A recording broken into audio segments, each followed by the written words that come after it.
My mother-in-law threw out my things because she didn't want a daughter-in-law who planned to give birth at her parents' house. She dragged me out of the house while I was still in my pajamas, not even letting me put on my shoes. All I had was my phone, so I called my mom, who luckily was nearby. I waited for her at a local diner. When my mom and sister heard what happened, they were furious. They made a call that marked the start of trouble for my mother-in-law and husband. My name is Katie and I'm 28 years old. I married Sam, who is 30. His father runs a big company, and Sam is being groomed to be the next CEO. Right now, he's training at one of their smaller companies. I met Sam at work, but I didn't know about his family's business until shortly before we got married. He hadn't told me that he was going to be the next CEO until then. I was completely surprised when Sam told me he was going to be the CEO of the main company.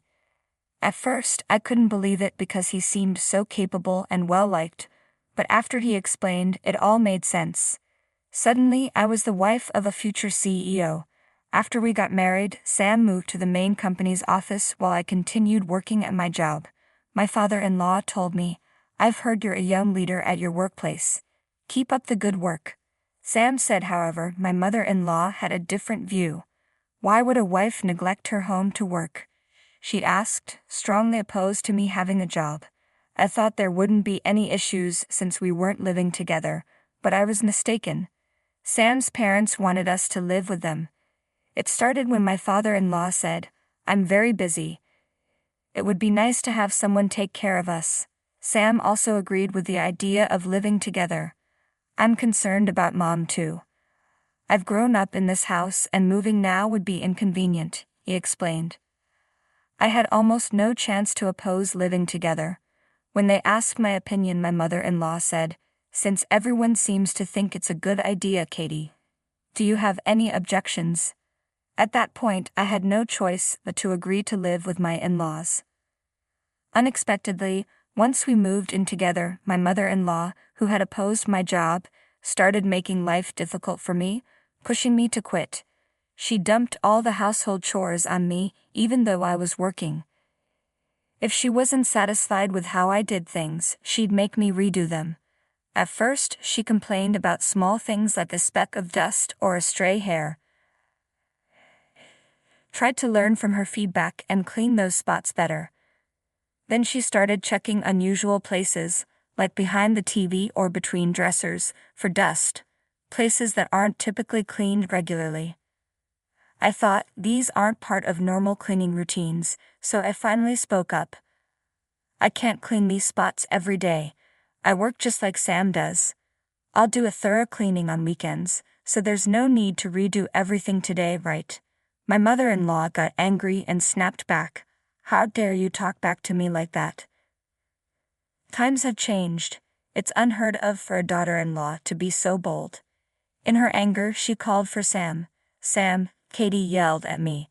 I had gently pointed out areas she missed while cleaning, thinking it was for her benefit, but she portrayed herself as the victim, shedding fake tears to Sam. I hoped Sam would understand and support me. "Mom, Katie is working too. Maybe you could go easy on her," I thought, but reality was different. "Why did you upset Mom like that? She was only trying to help. Why are you getting upset?" Sam scolded me. In the end, Sam sided with his mother. That's when I realized the only person I could rely on in that house was my father-in-law, but he was rarely around due to his busy schedule. Had to fend for myself. That's how it went after that.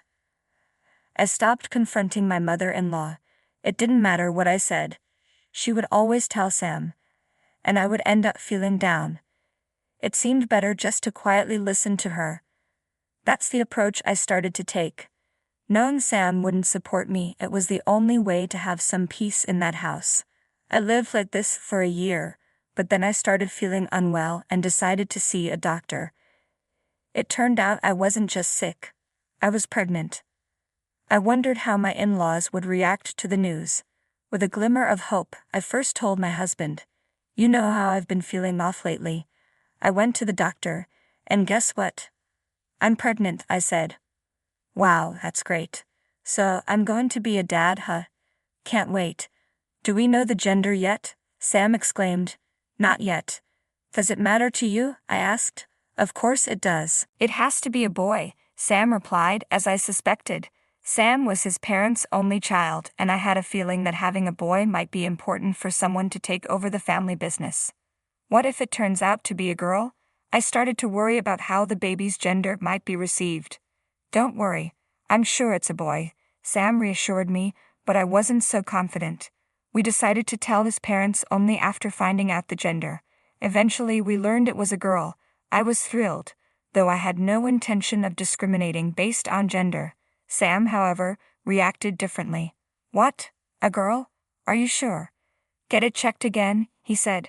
Seeing Sam's disappointment made me anxious about how my mother-in-law would react. I dreaded telling her. Despite Sam's initial reaction, we couldn't avoid sharing the news with our in-laws. Eventually, I persuaded Sam to break the news to his parents. Well, I'm pregnant, he announced. That's wonderful, Katie. We're finally going to have our first grandchild, my father-in-law exclaimed happily. My mother-in-law, however, asked right away, so what's the gender?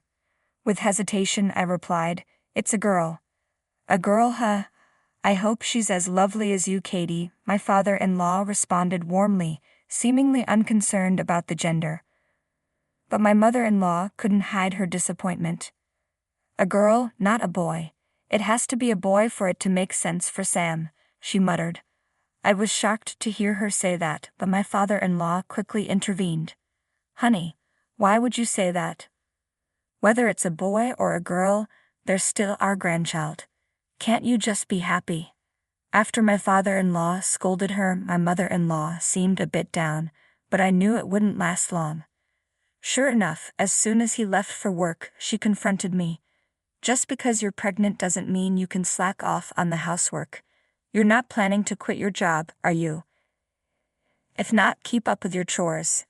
Pregnancy isn't an illness, you know. Hearing pregnancy isn't an illness from another woman, especially one who had given birth herself, surprised me. It made me question if staying here was the right choice for having my child. My family's home is about a 3-hour train ride away. My dad passed away early and now my mom and older sister live there together. Maybe if I explained everything to them, they might let me stay with them. I started to feel that giving birth at my in-laws' place might not be the safest option and remembered my family's home could be a better choice. I decided to contact my mom right away. Mom, it's me, Katie. What's up? It's rare for you to call. I'm pregnant and I was wondering if I could come home to give birth. You're pregnant. You should have told us earlier. Congratulations. Come home for the delivery, of course. That's fine, but have you gotten permission from your in-laws?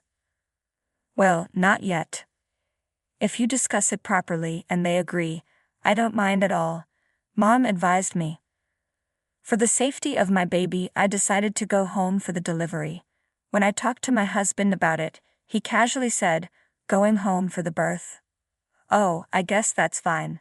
My mom's here too, so things should be okay around the house. He agreed quickly. Anticipating possible opposition from my mother-in-law, I decided to talk to my father-in-law. After careful consideration, I thought it would be better for everyone if I went home for the delivery. Would that be all right? I asked. Initially, he looked surprised, but then said, if that's what you want, Katie, then it's probably best. I won't oppose. Could you possibly talk to my mother-in-law on my behalf? I asked. Well, I'll tell her, he replied, seemingly agreeing to my request. With his support, I got permission to go home for the delivery without any problems. On the day I was supposed to leave, I woke up to find that my packed luggage was missing. Unfortunately, both my husband and father-in-law had already left for work. Do you know where my luggage is? I hesitated to ask my mother-in-law, but I had no other option. Oh, that luggage? I got rid of it all. I don't need a daughter-in-law who causes so much trouble. Don't ever come back, she shouted at me as she pushed me out the front door. I hadn't even had time to put on my shoes. All I had was my smartphone. I was practically in my pajamas, and with a loud click, the front door locked behind me. This meant my mother-in-law was serious. She really wanted me out, that much was clear. I felt like if I stayed there, that door would never open for me again. With that thought, I started walking. It was the peak of summer, and walking barefoot outside was unbearable, so I sought refuge in a nearby diner. Using my phone, the only possession I had, I called my mom. She was furious and promised to be there within an hour. Luckily, she wasn't far away. I spent that hour at the diner, waiting anxiously. When my mom arrived, she wasted no time and drove me straight back to our family home. My sister was already there, waiting for us. Poured out everything about my mother-in-law's actions and my husband's indifference. After hearing my story, my mom and sister exchanged some words quietly, leaving me unsure of what they were discussing. Next morning, being at my family home was a breath of fresh air. I was asked to fetch the newspaper, and when I opened the door, I found my mother-in-law and husband kneeling outside. "Katie, I'm so sorry. It was all my fault. Please don't sever ties with my husband's company," my mother-in-law pleaded. "Katie, I'm sorry too. Please, can we continue doing business with my dad's company?" my husband added. Confused, I had no idea what they were talking about. Then suddenly my mom and sister appeared from behind. "What on earth are you two doing, causing a scene this early?" My mom's voice was stern. "What does resuming business mean?" To avoid any further disturbance, my mom invited them inside our home. Once settled, my husband started explaining. "Would you please consider doing business again with my dad's company? My mom and sister manage the company my dad left behind." Curious, I asked my mom, "What does it mean that they're doing business with my father-in-law's company?" "Yes, they work with one of their subsidiary companies," my mom replied. "Exactly. It's a major company within their group, second only to the main office, and their top client is Katie's mom's company," my husband added. I had no idea. Apparently, my husband was misinformed. This was news to me too.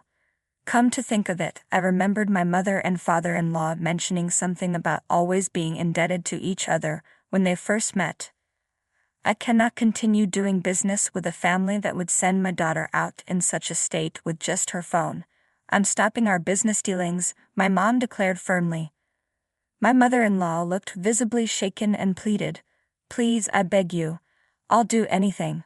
Could you reconsider stopping the dealings with my husband's company?" At that moment, my sister chimed in with a smirk.